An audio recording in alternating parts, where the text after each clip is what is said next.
하나님을 기다리는 자의 복이라는 제목으로 말씀을 나누고자 합니다. 여러분, 기다림, 우리가 성경에서 말하는 인내, 참을 인자를 한자로 쓰면 여러분 어떻게 쓰는지 아시죠? 칼 도자 밑에 마음 심자가 있어요. 그래서 이걸 보니까 한자의 이렇게 유래를 보니까 마음 위에다가 칼을 얹어 놓는 거예요. 그래서 이게 가슴에 칼을 얹고 있다라는 뜻에서 유래를 했는데, 이게 움직이는 순간 다치게 되니까, 이게 마음 위에, 가슴 위에 칼이 있으니까 움직이는 순간 다치게 되니까 화나는 일이 생겨도, 감정이 밀어닥쳐도 가만히 기다려야 한다. 물론 우리가 성경에서 말하는 그 인내의 의미와는 조금 다르다고 할 수 있지만, 어쨌든 세상 지식은 그렇게 이야기를 합니다. 기다림. 여러분은 어떤 칼을 가슴 위에다 놓고 그렇게 살아가고 계십니까? 네. 진짜 막 너무 이 칼이 나를 짓누를까봐, 상처낼까봐, 그래서 기다리고 인내하는, 막 이렇게 아둥바둥하며 참고 있는 그런 기다림의 삶을 살고 계신가요? 여러분은 하나님 앞에서 어떤 기다림의 시간을 보내고 계신지요? 명절을 맞아서 수원 말고 또 시골에 계신 친지분들 인사드리러 가야 되는 길에, 아주 시골이라서 저 땅 끝에 있는 그쪽까지 내려갔다 왔어요. 가는 길에 온통 이제 벼가 다 무르익어서 황금 들려 이렇게 펼쳐져 있고, 감나무마다 감들이 주렁주렁 열려 있고, 과수원마다 과일들이 풍성하게 열려있는 모습을 봤습니다. 그 열매를 보면서 우리에겐 어떤 이런 풍성한 삶의 열매가 맺혀지고 있는가, 그리고 내가 그 열매를 맺기 위해서 어떤 시간들을 하나님 앞에서 충성하고 힘쓰고 있는가. 여러분, 열매를 맺으려면 무엇이 필요합니까? 열매 맺으려면 무엇이 필요하죠? 햇빛도 필요하고 물도 필요하고, 제일 중요한 건 시간이 필요해요. 시간이. 아무리 과학기술이 발전해도요, 하루 만에 열매가 맺어지는 법은 없어요. 물을 흡수해서 빛을 통해서 탄소 동화작용이라는 것을 통해서 영양분을 합성이 되고, 그것이 가지를 통해서 열매로 옮겨져서 그것들이 조금씩 쳐져서 열매가 맺어지는 것이죠.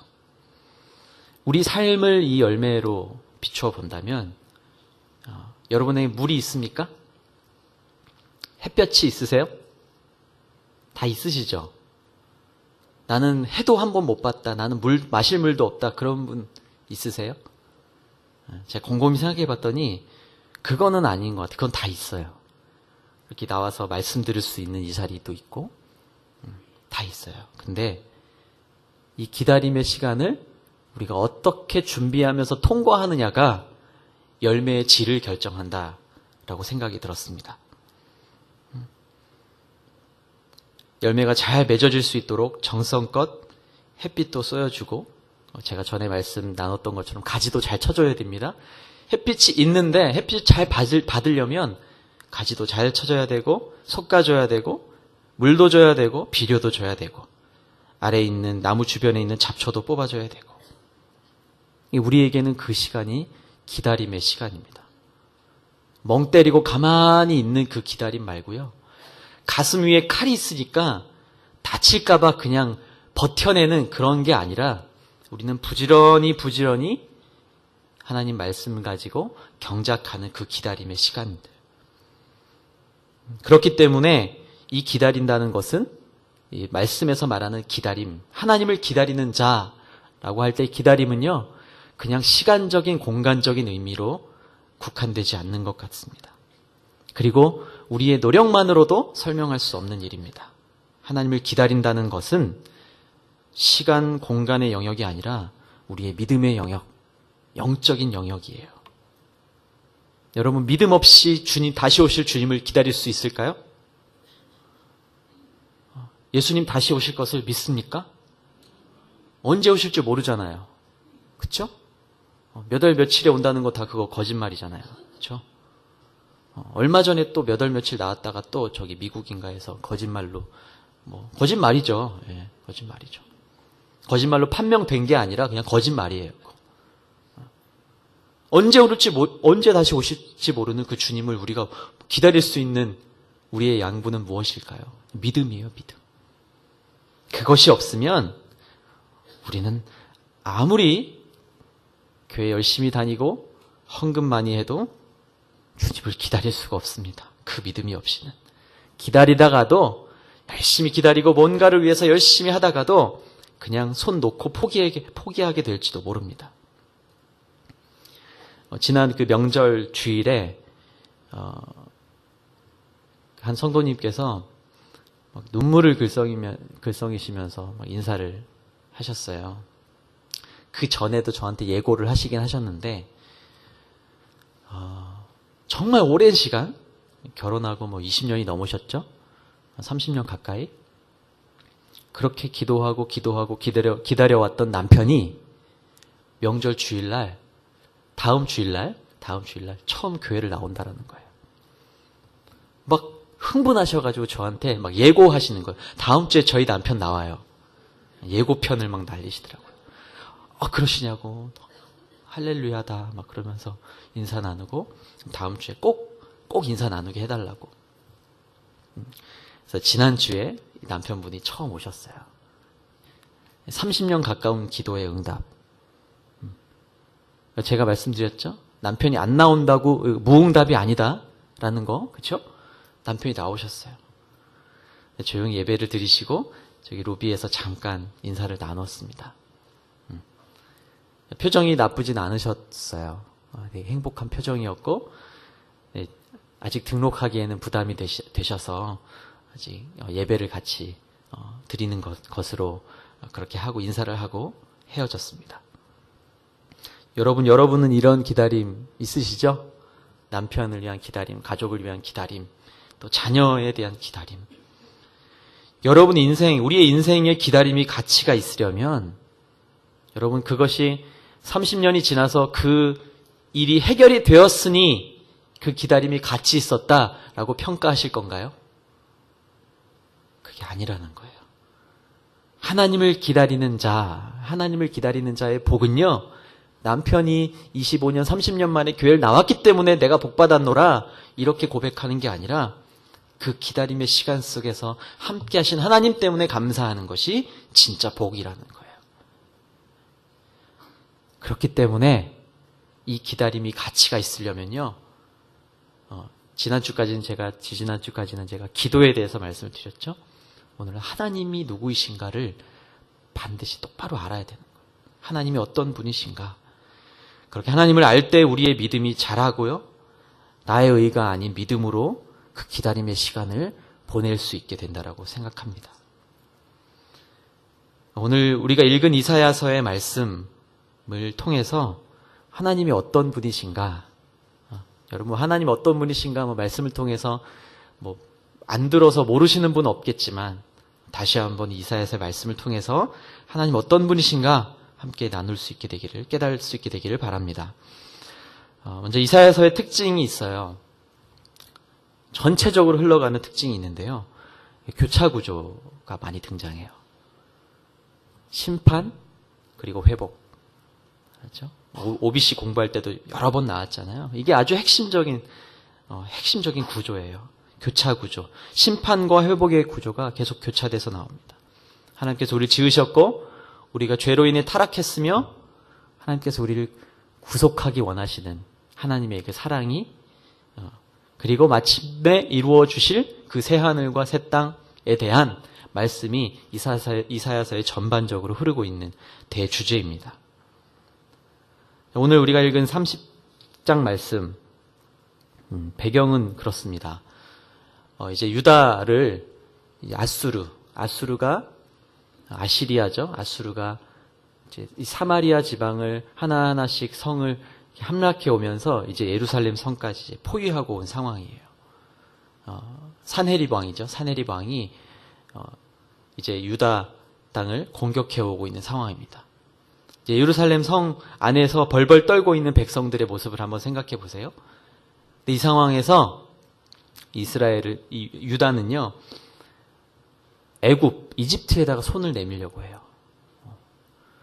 애굽 왕이랑 손을 잡으면, 애굽에게 우리가 도움을 요청하면 저 아수르의 공격으로부터 우리를 지킬 수 있겠다라고 생각을 한 거죠.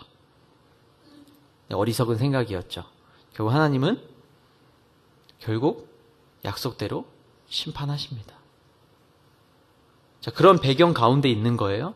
그런 배경 가운데 우리가 읽은 말씀 중에 첫 번째 18절 말씀을 다 같이 한번 읽어보도록 하겠습니다. 시작. 그러나 여호와께서는 너희에게 은혜 베풀기를 간절히 바라신다. 너희를 불쌍히 여기셔서 도우러 일어나신다. 여호와는 공의의 하나님이시기 때문이다.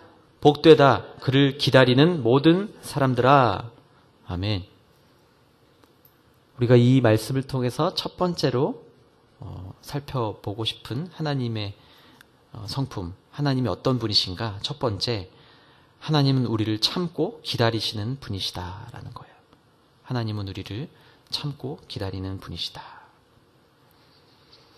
18절 처음에 보면요, 그러나 이렇게 우리말 성경에 번역이 되어 있습니다. 그러나. 근데 원어의 의미를 보니까요, 영어로는 therefore and therefore, 그러니까 그러므로라는 의미가 더 큽니다. 앞에 있는 내용을 봐야 돼요. 그러므로 여호와께서 너희에게 은혜 베풀기를 원하신다. 근데 그러므로의 의미가 더 커요. 근데 뭐 때문에 그러시냐? 30장 앞단락을 보면 하나님 말씀을 거역하는 이스라엘 백성의 패역함, 그리고 심판에 대해서 선언하십니다. 그리고 원수들의 공격을 받아서 너희는 뿔뿔이 흩어질 거야. 이렇게 예언했습니다. 심판 앞에서 이제 무기력한 거예요. 하나님 이렇게 하나님 심판을 선언하셨어. 너희들 이제 끝이야. 너희들 다 흩어질 거야.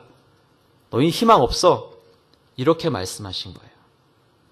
다시 말하면 얘는 스스로 죄에 빠져서 구원할 수 없는 상태가 되어버린 거예요. 그 상황에서 이 18절 시작되는 단어가 그러나, 그러므로 그것 때문에 하나님께서 너희를 기다리고 계신다. 이런 말씀이라는 거예요. 굉장히 모순적이에요. 하나님께서 이스라엘의 패역함을 보시면서 심판을 선언하셨어요. 너희들 끝이야. 너희들 죄 때문에 너희들이 그렇게 애굽에다 손을 내밀고 나를 의지하지 않고 애굽에 손을 내밀고 나에게 기도하기보다는 세상의 방법을 동원하려고 하는구나. 심판을 선언하셨어요. 이제 무기력해요. 이제 예루살렘 성도 함락할 날이 얼마 남지 않았어요. 근데 그러므로 하나님이 기다리신다라는 거예요. 기다림의 이유가 무엇일까요? 기다림의 이유가 은혜 베풀기를 원하시기 때문에 기다리시는 거예요. 우리가 하나님을 참고 우리가 하나님을 기다리는 것처럼 신앙생활해요. 그렇죠? 그렇지 않나요? 주님, 제가 20년을 버텼어요. 제가 이러려고 제가 권사가 됐나요? 집사가 됐나요? 장로가 됐나요? 제가 이러려고 목사가 됐나요? 이거요. 굉장히 하나님 보실 때는 정말 어처구니 없는 얘기예요. 내가 이러려고 예수 믿었나요? 이것처럼 모순되는 말은 없는 거예요. 왜요? 하나님은 그것 때문에 너희들의 패역함 때문에 내가 너희를 기다리고 있는 건데 내가 심판을 선언했으나 내가 너희의 그런 모습 때문에 나의 사랑이 달아서 내가 너희를 기다리고 있는데 너희는 무슨 말하고 있는 거냐? 이렇게 말씀하고 있는 거예요. 여러분, 이게 우리가 범하고 있는 이 오류를 잘 한번 되짚어 보시면 좋겠어요. 내가 신앙생활한 게 내가 하나님 기다리는 시간을 내가 채워나감을 위해서 신앙생활하는 게 아니라는 거예요. 제가 이 말씀을 묵상할수록 어젯밤에도 계속 묵상하면서 계속 그러네. 내가 말장난했네. 내가 하나님 앞에서 말장난한 거예요. 하나님 아시죠? 하나님 아시죠라고 묻는 것도 웃긴 거예요. 그렇죠? 하나님 모르실까 봐 내가 되묻는 건가? 아니요. 하나님은 이미 우리에게 이 심판과 회복의 모든 이 역사를, 이 통째로 이 온 땅을 주관하시는 역사를 우리에게 이 성경을 통해서 이미 다 예언하셨고 선언하셨는데, 나는 지금 이 시대 내 발 앞에 놓인 현실 속에서 그냥 내가 애써 뭔가를 채워나가고 있는, 내가 스스로 죄에 빠졌는데 그 상황에서 내가 스스로 뭔가를, 이 구원에 이르는 뭔가를 찾아내려고 하는 그런 연약한 신앙의 모습들이라는 거죠. 여러분, 얼마나 큰 은혜입니까? 우리의 상황과 우리의 반응과도 상관이 없습니다. 하나님은 사랑이시기 때문에 다른 어떤 이유가 필요 없는 거예요. 하나님은 사랑이시기 때문에 하나님이 하나님 되시기 위해서 우리를 기다리고 계신다라는 거예요. 여러분, 너무 놀랍지 않은가요? 그런데 이단들은 이걸 가지고, 이 말씀을 엉뚱하게 우리를 공격하죠. 성자 예수님을 부인하죠. 그럴듯하게 새 언약을 말하면서 새 언약을 통해서야 구원받을 수 있다 이렇게 말하지만 그 안에는 예수님이 없는 거예요. 하나님이 하나님 되시기 때문에, 하나님 되심을 위해서 우리를 지으셨고 우리를 구속하셨고 우리에게 새 하늘과 새 땅을 주시는 거지, 우리의 공력과 우리의 더 사랑 사역과 우리의 무엇 때문에 하나님께서 그렇게 하시지 않는다라는 거예요. 우리가 큰 오류에 빠질 위험이 너무너무 많다라는 거예요.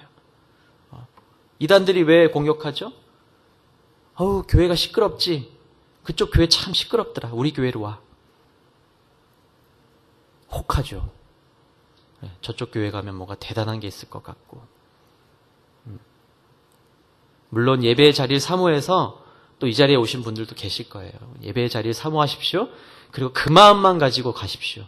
어느 교회가 됐든 어떤 예배의 자리가 됐든 여러분, 하나님이 우리를 참고 기다리신다는 사실을 기억하고 예배의 자리로 나가시길 축복합니다. 내가 예배드리면서 뭔가 하나님한테 올려드리는 느낌으로, 어떤 감정의 반응으로 예배하는 것이 아니다라는 거예요. 하나님은 하나님 되시기 때문에, 하나님은 사랑이시기 때문에 우리를 변함없이 기다리는 자리 안에 우리가 초청받아 와서 앉아있는 것이지, 우리가 어떤 우리의 상황과 우리의 반응과 관계가 없다라는 거예요.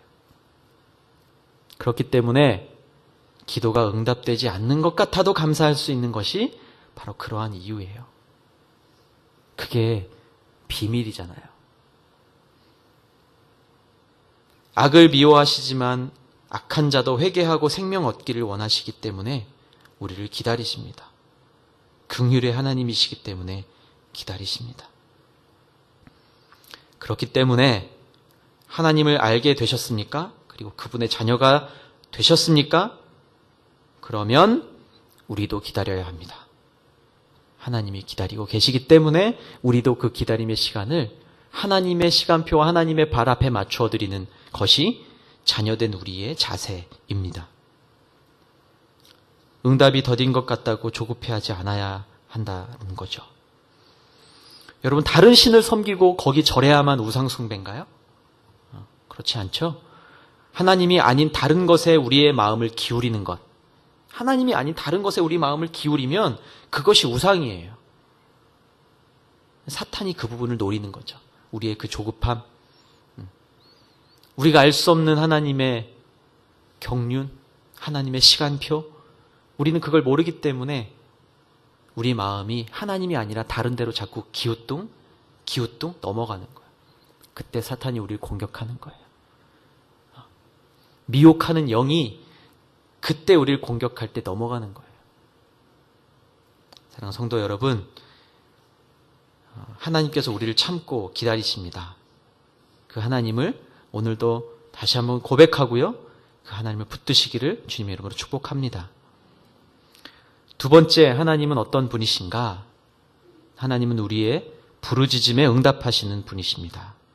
하나님은 우리의 부르짖음에 응답하시는 분이십니다. 19절 말씀을 한번 읽어주시죠. 시작. 예루살렘에 사는 시온 백성아, 너희는 더 이상 슬피 울지 않아도 된다. 너희가 도와달라고 부르짖을 때 그분은 큰 은혜를 베푸셔서 듣자마자 너희에게 대답하실 것이다. 아멘. 여러분, 듣자마자 줄 한번 치시고 별표도 하시고 듣자마자. 너무 재밌는 번역이에요. 듣자마자. 응답하신 게 아닌 거죠? 그렇죠? 여기 하나님께서 말씀하셨잖아요. 듣자마자 너희가 도와달라고 부르짖을 때 큰 은혜를 베푸셔서 듣자마자 너희에게 대답하실 것이다. 하나님 대답이 없으신 게 아닌 거예요. 저희가 못 듣고 있는 거죠. 우리의 작은 신음에도 응답하시는 하나님. 하나님께서 응답하시는 것을 내가 선별해서 응답률을 결정해서 그래요. 그렇죠? 군대에 가면 제가 조기 경보라는 걸 해요. 위험이 발생하면은 미리 그 위험에 대해서 전 군에다가 방송을 하는 게 있어요. 그 특정한 AM, FM 주파수로 날리는 게 있어요. 제가 그거를 하루에 2번씩 점검하는 걸 제가 하는 거예요. 공격하는 가상의 적을 막 정보를 막 날려요. 막 빨리 막 하는 거예요. 막 숫자 또 아시죠? 막 하나는 알아듣지 못하게 막 날리는 거예요. 근데요, 숙련된 군인은요, 그걸 다 알아들어요. 처음 온 이제 병사들은 그거 못 알아듣고 멍뚱하게 적는 거예요. 대수가 적기의 대수가 2대인데 3대 막 써놓고 그러는 거예요. 막 한 다음에요, 나중에 다시 다 받아요. 10분 안에 받아요. 전국으로 방송을 날리거든요. 그러면 그 부대마다 전화가 다 오는 거예요. 전화를 받는데 90% 이상 한 40개를 날리거든요. 그 중에서 90% 이상을 맞춰야만 인정이 되는 거예요. 90개 밑으로 맞추면 실패한 거예요. 실패한 군인이 되는 거예요. 근데 우리가 기도할 때요, 기도할 때 하나님께서 응답하시는 것을 내가 선별하는 거죠. 요건 내가 들었고, 요건 내가 못 들은 것 같고, 요건 내가 긴가민가 하고, 요거는 아예 말씀이 없으시네? 우리가 수신율을 정해요. 오늘 수신율은 20%. 오늘은 80%. 오늘은 뭔가 내 가슴이 확 울리면서 한 95% 정도 응답된 것 같다. 우리가 수신율을 정하는 거예요. 근데 여러분 말씀에 나오죠? 우리가 도와달라고 부르짖을 때 듣자마자 너희에게 응답하신다. 듣자마자 다 응답하시는 거예요. 듣자마자. 우리의 기도가 하나님의 응답을 제한해 버리기 때문에 우리가 응답 못 받았다라고 생각하는 거죠. 하나님은 우리의 부르짖음에 응답하시는 분인데 우리가 어떻게 기도하고 어떻게 간구하느냐가 중요한 거죠. 20절 말씀 보면요. 제가 읽을게요. 여호와께서 너희에게 고난의 빵과 역경의 물을 주시더라도 더 이상 너희 선생들을 숨기지 않으실 것이니 너희가 두 눈으로 직접 볼 것이다. 문제는 하나님이 고난과 역경의 물을 주신다라는 거예요. 그래서 이게 참 어려운 문제예요. 기도하고 부르짖으면 듣는 즉시 대답하신다고 하셨는데 우리 문제는 우리에게 고난과 역경의 물을 주신다라는 거예요. 고난도 역경도 하나님의 의지예요. 하나님의 의지. 우리의 감사와 간구와 아픔과 고통의 신음도 놓치지 않고 들으시죠? 들으시는 이유는 한 가지. 이것도 굉장히 여러분, 저는 되게 신선했는데 여러분 어떠실지 모르겠어요. 하나님께서 우리 기도 들으시는 이유가 뭘까요? 19절 말씀인데요. 응답하기 위해서 들으시는 거예요. 저는 이렇게 써놓으면서 되게 신선했는데 별로 안 신선하신가 봐요. 우리의 기도를 들으시는 이유? 하나님 응답하기 위해서 들으시는 거죠. 재단하려고 들으시는 게 아니라 내가 요건 들어주고 요건 안 들어주고 그게 아니라 하나님은 우리의 모든 삶의 모든 과정과 우리의 모든 아주 작은 미시의 세계와 온 우주 만물을 주관하고 계시기 때문에 시 공간을 초월한 온 우주 만물, 이 창조의 세계를 주관하시기 때문에, 역사를 주관하시기 때문에 하나님은 어떤 건 들으시고 어떤 건 안 들으시고, 악한 자의 부르짖음은 안 들으시고 착한 일만 한 사람의 기도만 들으시고 그렇지 않다라는 거예요. 다 듣고 계시는 거죠. 그러나 하나님의 시와 하나님의 방법과 하나님의 뜻 가운데 맞춰진 하나님의 청사진으로 우리에게 응답하시기 때문에 우리가 응답 없다라고 생각하는 거죠. 하나님 우리의 부르짖음에 무조건 응답하십니다. 응답이 없다. 그럼 우리가 우리 삶을 다시 한번 기경을 해야 되는 거예요. 응답이 없다. 그럼 내 삶의 방향이 뭔가 잘못된 건 아닌가? 돌아보라는 거예요. 하나님 왜 응답 없으십니까? 하나님 왜 나에게 이런 일을 행하십니까? 내 삶을 비춰보아야 된다는 거죠. 그리고 21절에서는 이렇게 말씀하십니다. 너희가 오른쪽으로나 왼쪽으로나 벗어나려 하기만 하면 뒤에서 너희 귀에 이렇게 들려줄 것이다. 이 길이다. 이쪽으로 걸어라. 우리에게 길을 보여주시는 거예요. 우리가 부르짖으면 응답하신다라고 듣자마자 응답하신다라고 말씀하셨는데 그러나 우리에게 고난의 빵과 역경의 물을 주신대요. 그러면서도 우리가 벗어나려고 하면 뒤에서 이쪽이다. 이쪽으로 걸어라. 말씀해 주신다라는 거예요. 세상 사람들은 이렇게 말할지도 몰라요. 야, 너희가 믿는 하나님은 병 주고 약 주냐? 세상은 이렇게 말할지 몰라요. 그러나 우리에게 고난의 빵과 역경의 물은요, 하나님께서 길을 알려주기 위해서 다른 것 털어버리라고 알려주시는 귀한 시간인 줄로 믿습니다. 이게 없으면요, 고난의 빵과 역경의 물이 없으면 다 좋으니까 어느 길이 진짜 길인지 몰라요. 그런데 고난의 물과 역경의 빵, 이게 있어야만 하나님께서 이 길이야, 이 길이야. 행복한 거예요. 누군가가 나를 힘들게 하십니까? 나를 너무너무 내가 이해할 수 없게 왜 저 사람은 나를 이렇게 괴롭게 하지? 그게 가까운 사람이든 먼 사람이든 그 사람을 나에게 붙여주시고 보여주신 이유가 분명히 있다라는 거예요. 분명히 있다라는 거예요. 그분 때문에 하나님이 뒤에서 이 길이다, 이 길이다, 이쪽으로 가야 된다 라고 말씀하시는 거예요. 그렇기 때문에 우리가 버릴 것이 하나도 없다. 버려야 할 것이 있다면 하나님께서 주시는 고난의 빵과 역경의 물 아닌 것들 다 버리면 돼요. 물론 평안하고 하나님께서 부어주시는 은혜와 복을 우리가 누리면서 살아가죠. 그런데 그것이 우리의 길을 방해하거나 우리가 하나님께로 향하는 우리의 방향을 어긋나게 한다라면 그거는 버려야 되는 거예요. 왜 이렇게 우리 집은 이렇게 너무 평안하지? 아무런 일이 없지? 되는 것마다 잘 돼. 그때 경계하십시오.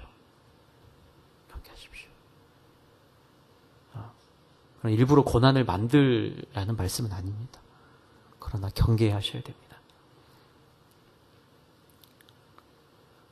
혹 길이 보이지 않는 분이 계십니까? 다른 데 가서 묻지 마시고요. 하나님께 가장 먼저 물으십시오. 설거지하면서, 청소하면서, 운전하면서, 버스 안에서 주님 말씀을 읊조리면서 하나님 만나십시오. 그 하나님 만나주십니다. 어떤 분은 그런 분도 봤어요. 버스 안에서. 지하철에서 이번 내리실 역은 시청역입니다. 그게 하나님 음성 같았대요. 내가 어디에서 내려야 될지 몰라, 어디로 가야 할지 몰라 방황하는 나에게 내리라 그래서 내렸더니 하나님께서 예배의 자리로 끌고 가시고 또 그 안에서 하나님 만나게 해주셨다고. 그렇게도 하나님 만날 수 있잖아요. 우리가 어떻게 그걸 다 설명하겠습니까? 떨어진 낙엽을 보면서 하나님 만날 수 있잖아요. 제가 황금들을 보면서 하나님을 묵상했던 것처럼 하나님은 온 우주 만물에 계세요. 무소부재하세요. 그럼 여러분 우리의 신앙의 여정을요 너무 한정하거나 너무 편협하게 해석하거나 그러면 안 됩니다. 이단들이 그러는 거예요. 이단들이. 마태복음 13장 말씀 가지고 예수님은 비유가 아닌 것으로 말씀하지 않으셨다. 그거 가지고 온 성경을 온 성경 한 권 전체를 다 비유로 해석하려고 하니까 이상한 게 나오는 거예요. 엉뚱한 데 가서 길 찾으면 그렇게 되는 거예요. 믿음이 아무리 좋은 사람도요, 고통의 시간이, 기다림의 시간이 길어지면요, 장담할 수 없어요. 힘들어질 거예요. 아무리 사랑하는 사람도, 사랑한 사람이 멀리 떨어져 있으면요, 오랫동안 안 보면요, 어려운 거예요. 그건 누구나 마찬가지예요. 자만할 수 없어요. 그렇기 때문에 우리의 기도를 반드시 들으시고 응답하신다라는 확신을 가지고 우리가 기도해야 합니다. 언제까지일까요? 언제까지일까요? 죽을 때까지요. 죽을 때까지. 죽을 때까지. 그렇게 부르짖으면 온 천지 만물을 들어서 흔들어서라도 우리에게 응답하심을 믿으시기를 주님의 이름으로 축복합니다. 세 번째, 하나님은 어떤 분이신가? 하나님은 우리를 새롭게 하시는 분이십니다.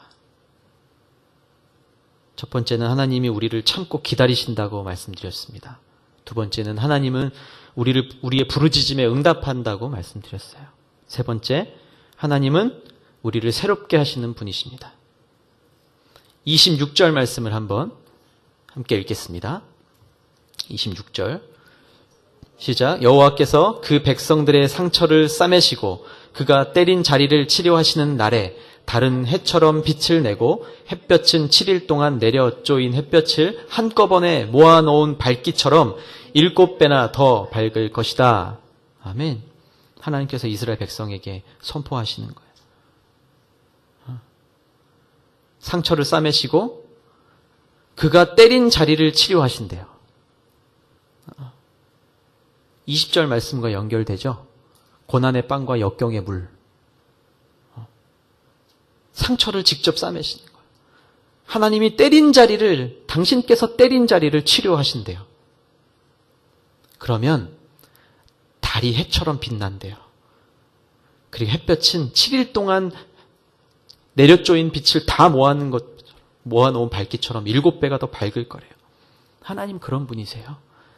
우리가 지금 얼굴을 우리 현실 속에 파묻으면 그냥 그거는 2분이에요. 그냥 그건 그거. 성공해도 1:1, 1.0. 그러나 우리가 그 시간들을, 기다림의 시간을 통과해서 하나님께서 때린 그 자리를 직접 치료해 주시는 그날은 7배 밝아진 놀라운 영광의 날을 맛보게 될 거라는 거예요. 하나님 우리의 상처와 연약함을 아십니다. 나보다 나를 더 잘 아시는 분. 여러분 병원에도 수많은 과가 있죠?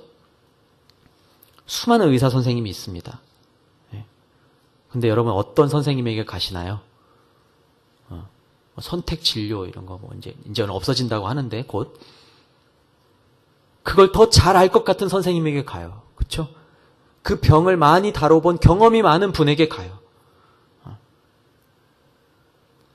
위가 아픈데 이렇게 뇌 검사 받으러 가지 않잖아요. 그렇죠?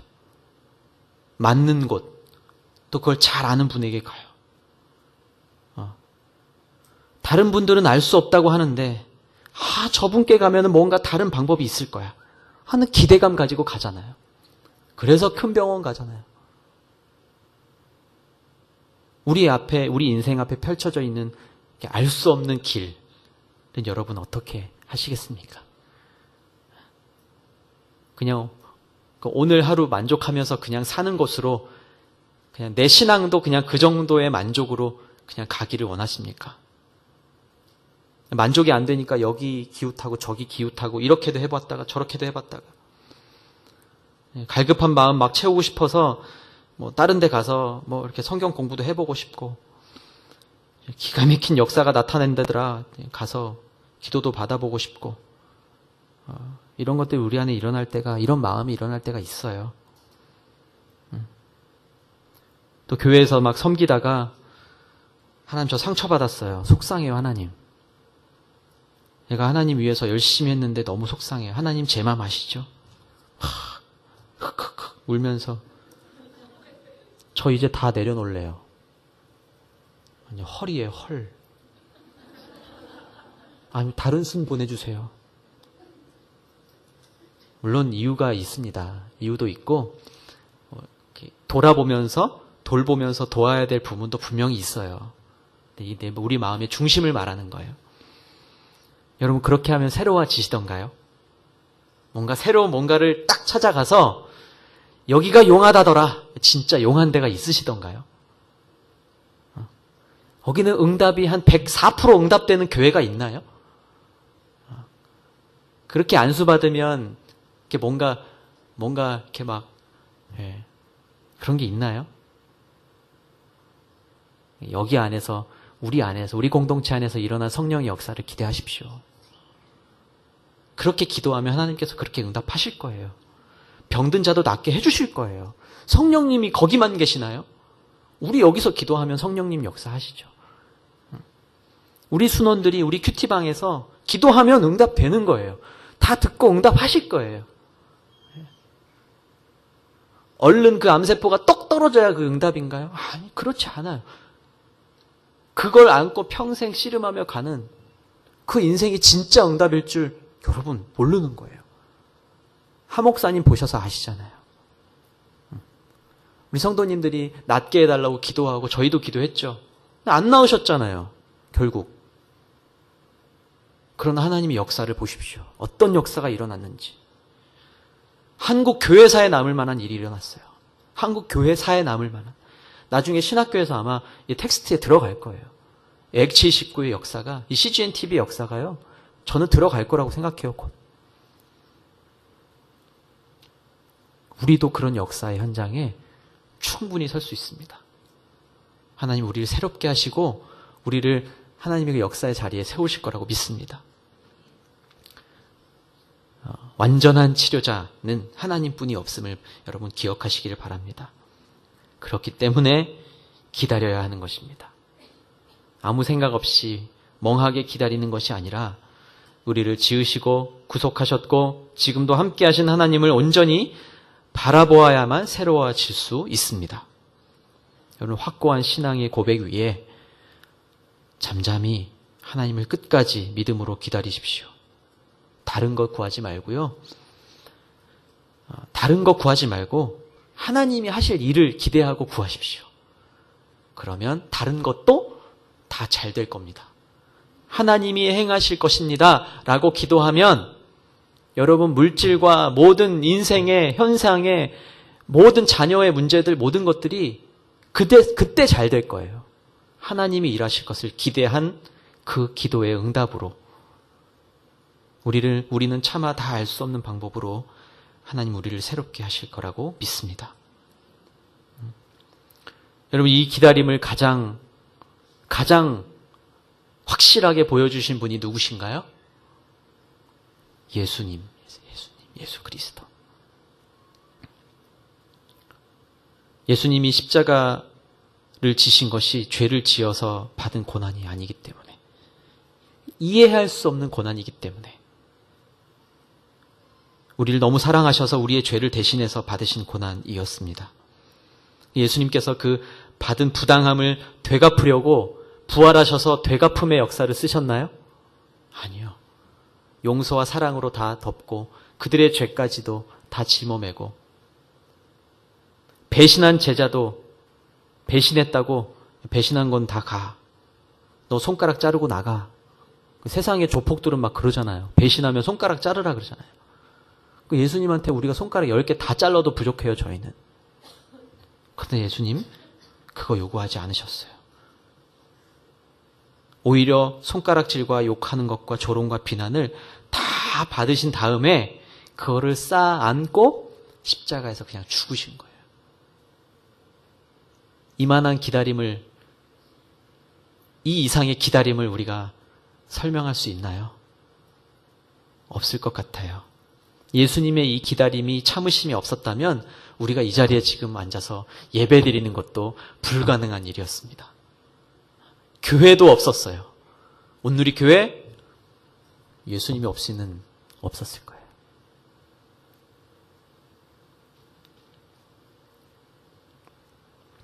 여러분, 인내는요, 그냥 이를 악물고 견디라는 게 아니에요. 그냥 견뎌, 참어. 이를 악물고 견디는 게 아니라요. 세상 지식은 그렇게 이야기하는 거죠. 참아야 하느니라. 허벅지를 찔러서라도 참아야 하느니라. 이게 그거예요. 마음 심자 위에 칼도자가 있잖아요. 고요하게 있어야 안 다치는 거예요. 세상은 그렇게 말해요. 그런데 하나님께서 우리에게 알려주시는 건요,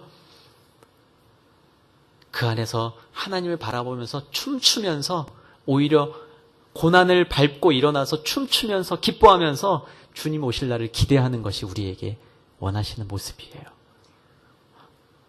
이 악물고 참어, 그게 아니라, 그래? 나에게 이런 고통이 다가오지만, 나에게 이런 비난과 조롱과 손가락질이 찾아오지만, 내가 예수 믿는 것 때문에 이렇게 어렵지만, 그래. 이게 언제까지겠냐?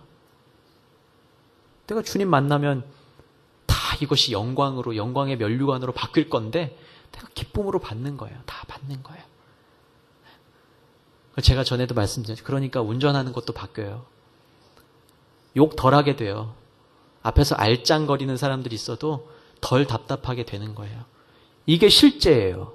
이게 예수 믿는 사람의 실제예요. 실제. 예수 믿는 사람의 실제. 우리를 기다리시는 분이니까 참고 인내하고 기다리십시오. 와서 기도하십시오. 새벽 예배 하십시오. 그러면 다 됩니까? 아니에요. 아니에요. 우리를 새롭게 하셨으면 이제 그 새로워진 모습으로 세상으로 가는 거죠. 가서 우리를 위해서 고난당하신 예수님처럼 나도 참아보는 거예요. 인내하는 거예요.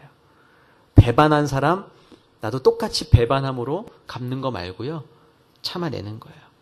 날 비판하고 교회를 손가락질로 욕하는 사람들 똑같이 욕하는 게 아니라 그 사람들에게 커피 한 잔 더 사세요. 그게 예수님을 닮은 기다림이에요.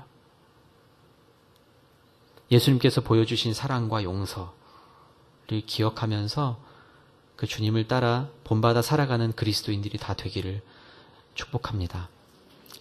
여러분, 어려운 시간들 가운데 계십니까? 부르짖고 계십니까? 하나님의 손길을 기다리면서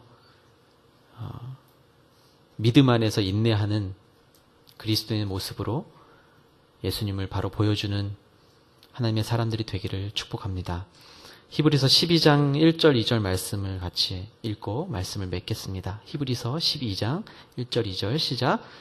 이러므로 우리에게 구름같이 둘러싼 허다한 증인들이 있으니 모든 무거운 것과 얽매이기 쉬운 죄를 벗어버리고 은혜로서 우리 앞에 당한 경주를 경주하며 믿음의 주요 또 온전케 하시는 이인 예수를 바라보자. 아멘. 그렇게 우리를 참고 기다리시고 우리에게 응답하시고 우리를 새롭게 하시는 하나님을 믿음의 눈을 들어서 바라보고 부르짖고 기다림으로 참된 복을 누리는 저와 여러분들 다 되기를 주님의 이름으로 축원합니다. 함께 기도하겠습니다. 함께 한 가지만 우리가 말씀을 의지해서 기도할 텐데요.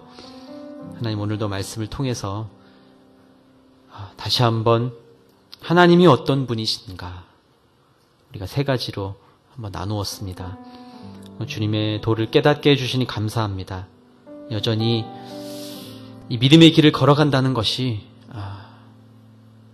알지만 말씀을 들어서도 알지만 잘 되지 않을 때가 참 많습니다. 세상의 가르침 속에서 갈팡질팡할 때가 참 많습니다.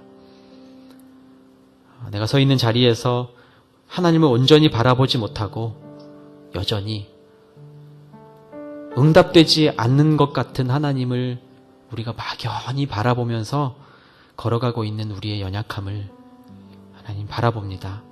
우리 긍휼히 여겨 주시옵소서. 우리 마음이 다시 한번 하나님을 바라보며 하나님을 기다리며 기대하고 소망하며 기도하며 나아가는 자에게 주시는 복을 누리는 인생 되도록 인도하여 주시옵소서.